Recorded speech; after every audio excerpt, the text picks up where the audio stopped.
choose? Susan Mathews is a science teacher in Richland School District 2. I teach physics honors, CP and IB physics in Richland Northeast. My job, always feel as a physics teacher, is to explain physics that can be related to students and in a way that they understand and can make sense of it and can connect themselves to how things work, how nature works, how do I understand it, and how learning can be fun and how learning can be lifelong. How would one expect to make such a tough topic relatable? There is a lot of direct instruction in physics, but I do take those concepts and convert them to projects where students work hands-on and they're able to understand and make a better sense of it. Did she say project-based? In this district, we know about project-based learning. Generally, we like project-based learning. But isn't physics about a bunch of equations? Actually, that's exactly what it is. There's a bunch of equations. But each equation is so small and complex, yet so defines the world in such a unique way. Let's go back to that statement about project-based learning. That's how Mathews really makes physics relatable. The moment you allow students to build something, they become engaged. That's one thing we want students to be an engaged learner. They start participating in their own learning and they have a joy of learning and they are very proud of their learning. To accomplish that, Mathews has students build things, such as roller coasters, all the while offering a dose of physics every chance she gets. We have this roller coaster and caravans, and that's exactly what they're doing. The only type of energy we are spending is taking the cart all the way up to the top, and the rest is all the forces of gravity that works. And student is able to see that. The student is able to make it work. It forms a lifelong learning in the student of understanding the equations of gravity and speed and acceleration. With the basic understanding of gravity, speed, and acceleration, along with a few other physics concepts, and believe me, there are more, friction, centrifugal force, and others, Mathews relates what students learn about the forces within the roller coaster to, well, the forces that are all around us. What is it you're trying to do? We're trying to make it have a little loop here with a wire so that it, once it gets the speed going, it can just spin around and keep on going around our little roller coaster here. Why are you building a roller coaster in the first place? To demonstrate things about potential energy and kinetic energy, stuff that we've been learning about for the past month. So it doesn't have to be... No, that's gonna have to, because this is a bump. What if you put it through the thing?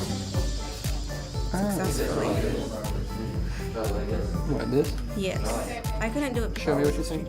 See, it bends it. It didn't pop out, but ta-da!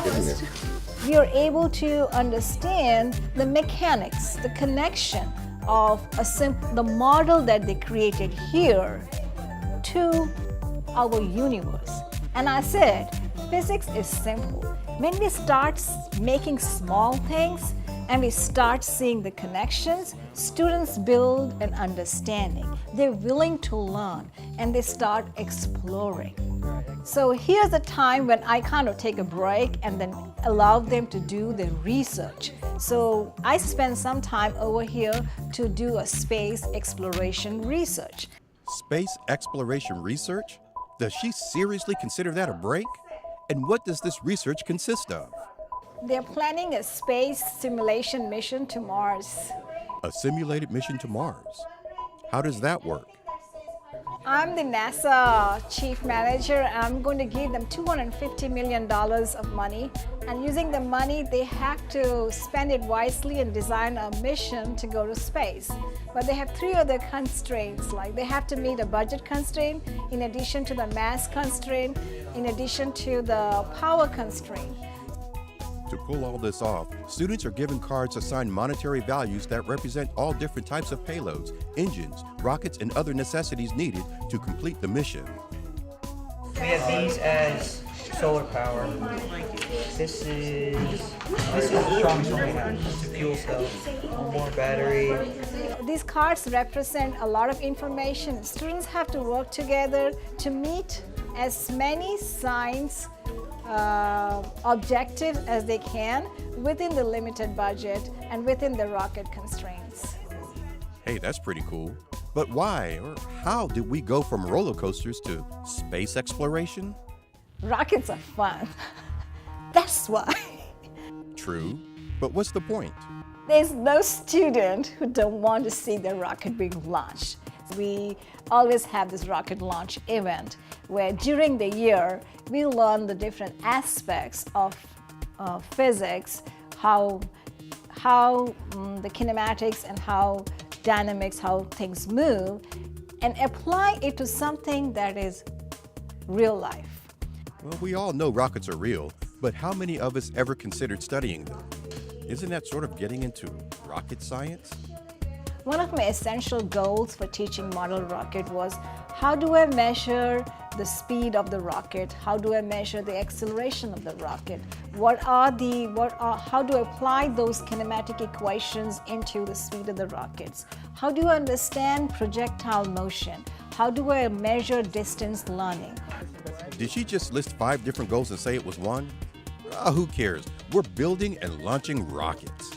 Exactly what do we need to know? F equals ma, is F equals the force, m equals the mass, and a equals the acceleration.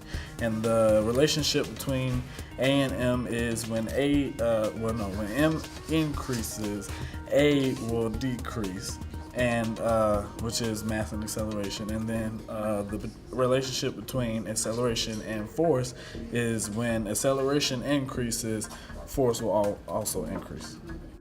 Yeah, right. And may the force be with you too, buddy. He's beginning to sound more like her. It began with fun, and we just kept on adding content to it to make it a rich physics unit. Project-based learning is an open canvas, okay? We have a picture what will turn out, but we don't know how beautiful the picture will turn out. So as a teacher, I'm able to go beyond the standards into the depths of understanding the abstract content that is portrayed by physics into the simple language or simple understanding of a student who loves to do hands-on learning. During the building process, students learn about the engine, research the history of rockets, as well as the uses of rockets and, of course, the physics of rockets. And according to Mathews, they were actually overwhelmed what they learned. We can measure the height of the rocket with this one tool. I forgot what it's called, but we look through it in a hole like like a pirate. The altimeter. Altimeter. We use an altimeter to get the distance and the height of the rocket. Make sure you're making a radius and put your team around the radius, okay? as Mathews students go through their last-minute preparations, an army of spectators invade the launch site to witness the launchings. I get to launch a rocket. How many people get to do this every day? 4, 3, 2, 1. Oh, there it goes. My parachute ain't work. Come on. Catch it. And students learn. Sometimes the best laid-out plans may not always work. I think it could go again. What happened? My parachute didn't deploy, but it still went high. 3, 2, 1. Oh, good job. One thing for certain, successful launches or not, learning never stops. You got to make learning fun. You got to make learning simple. You got to connect to the students, and you got to connect to the real life, and you got to make sure that I am able to understand physics that applies to real life. And it is not hard. Equations are just a brief way to explain how things work. I feel I'm preparing them towards college to be more independent learner, to be collaborators in this world, to work in the world as in the workforce collaborating. There's no job in the world where you don't have to collaborate with anybody, and also to be inquirers, because everywhere they go they have to learn to ask questions and see if they can be problem solvers. Sounds a bit like 21st century skills learning to me, all a part of the Richland School District 2 curriculum. I must admit, Mathews and her students have certainly solved the problem for me. As long as I can be exposed to them and others in Richland School District 2, I feel a whole lot more comfortable staying in this zip code.